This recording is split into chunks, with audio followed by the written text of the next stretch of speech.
அண்ணா உன்னை ஏன் அழைத்தேன் தெரியுமா? நீங்களோ காண வந்து எத்தனை வருடம் ஆகிறது?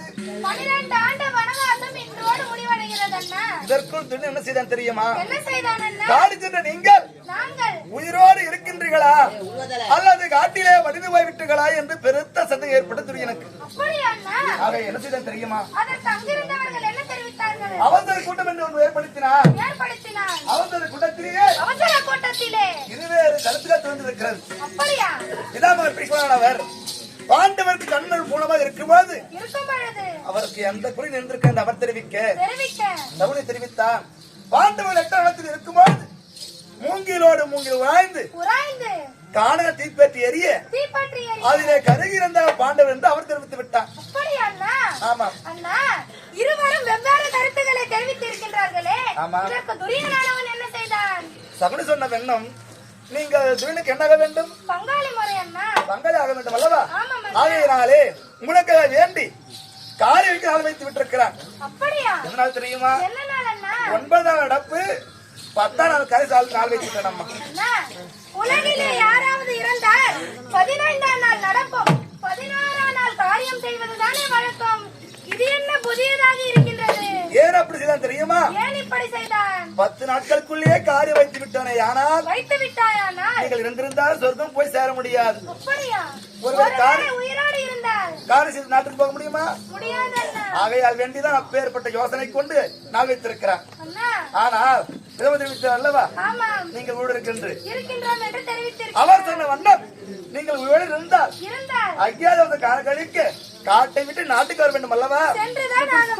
அந்நேரத்தை பார்த்தால் மறுபடியும் ஓட்டலா 13ஆம் வனவாசம் என்று அவன் காடை சுற்றி தேடி வருகிறான். இந்த சமயத்திலே நாட்டுக்கு சென்று அவன் ஏற்படுத்திய காரியத்தை நிறுத்தி வந்து விடுவாமா. ஆடவர் 5 பேர் இருக்க அவர்களால் முடியாதா? இல்லை தங்களால் தான் முடியாதா? என்னை ஏனென்று அனுப்புகின்றேன்? அம்மா, ஆடவர் சென்றால் அவரோட சபதத்தை எண்ணி அவசரப்பட்டு விடுவார்கள். ஆகையால் நீதான் அச்சாபுரத்திற்கு செல்ல வேண்டும், செல்ல வேண்டும். அவர்கள் செங்கல்பட்டு வர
இப்பொழுது நான் புரட்சி வேடம் தாங்கி அந்த அஸ்தினாபுரம் செல்ல வேண்டும் என்கின்றேன்.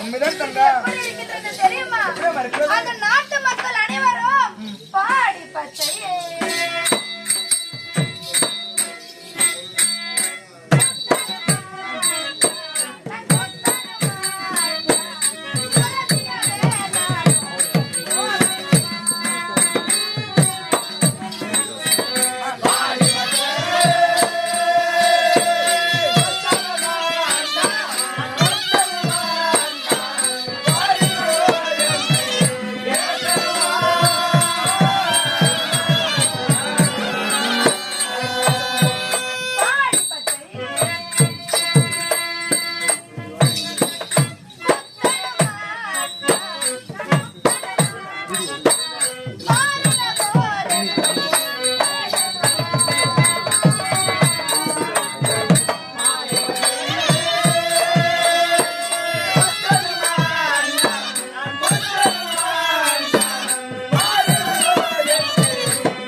சொற்களையும் பேச்சுக்களையும் தாங்கிக் கொள்ளவே வேண்டும் தங்க. அண்ணா என்னம்மா? இருந்தாலும் ஜாட கோர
ஏத்துவார் அசட்டும், தூட்டுவார் தூட்டட்டும், போற்றுவார் போற்றட்டும்.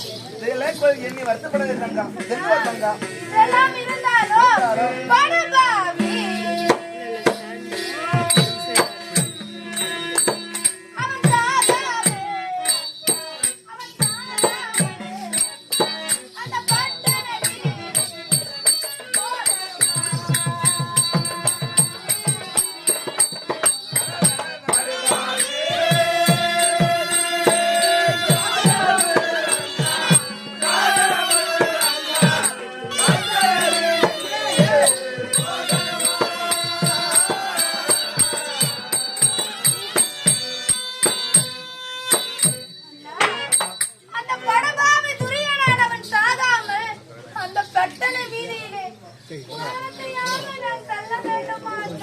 தங்கா, நீதான் சென்று வர வேண்டும்.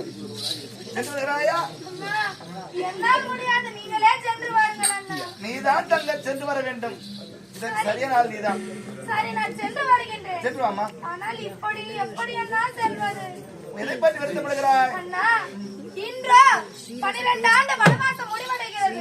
நாளை கடுமையான அஞ்ஞாதவாசம் தொடங்கி இருக்கின்றது அண்ணா. ஆகையால் இப்படி எப்படி என்ன போவது என்று கேள்வி கேட்கிறாயா? உறவத்தோடு நான் நாட்டிற்குள் செல்ல முடியாது அண்ணா. அதுதான் தங்கா. என்ன தெரியுமா? என்ன செய்ய வேண்டும்? என நினைத்து யமுனையிலே தலைமுடிகிறாயானா என் போன்ற சாமல வடிவம் வரும் தங்கா.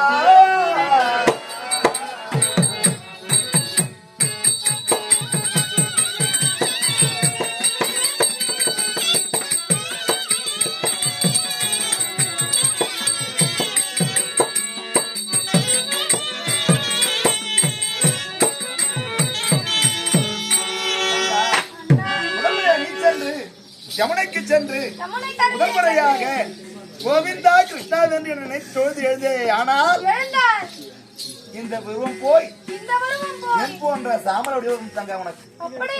ஆமா, என்ன தெரியுமா?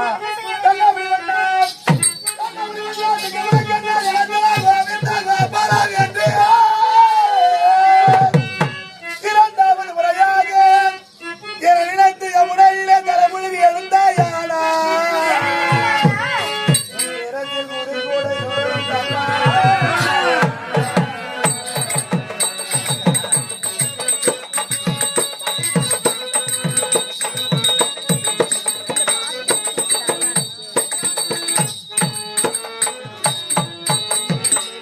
அது எவ்வளவு இரண்டாவது முறையாக கண்ணாமணி கார்மேகவண்ணா நத்தனா கோவிந்தா கோபாலா என்று இரண்டாவது தலைமுறை எழுந்தாய். ஆனால் சிரசிலே ஒரு குறிப்புடை வந்து சொல்லணும் அம்மா.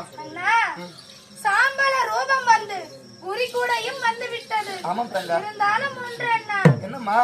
அந்த அஸ்தினாபுரத்துக்கு தன்னந்தனிமையில் செல்வதற்கு எனக்கு மனமில்லை அண்ணா. தங்கா, நீ என்னம்மா தினம் செல்ல போகிறாய்? வேறு யார் என்னுடன் வருவது? மூன்றாவது முறையாக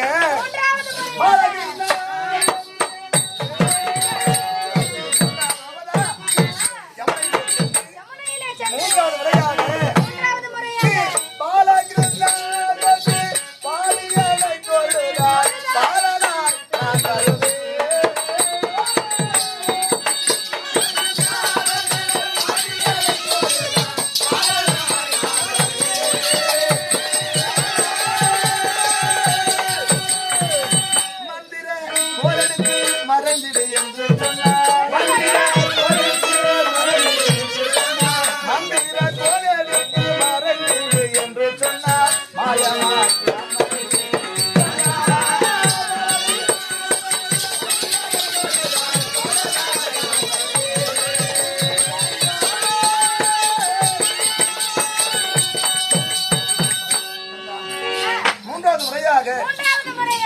பாலகிருஷ்ணாவே நீங்க தொழுதே ஆனால் உங்களை தொழுதேனானால் நானே பானாக வருவேன் தங்கா. அண்ணா, தாங்களே எனக்கு துணையாக வரும்பொழுது இனி எதற்காக நான் தயங்க வேண்டும்? சென்று வருகின்றேன் அண்ணா. வெற்றியோடு வா தங்கா, புறப்பட போகலாம்.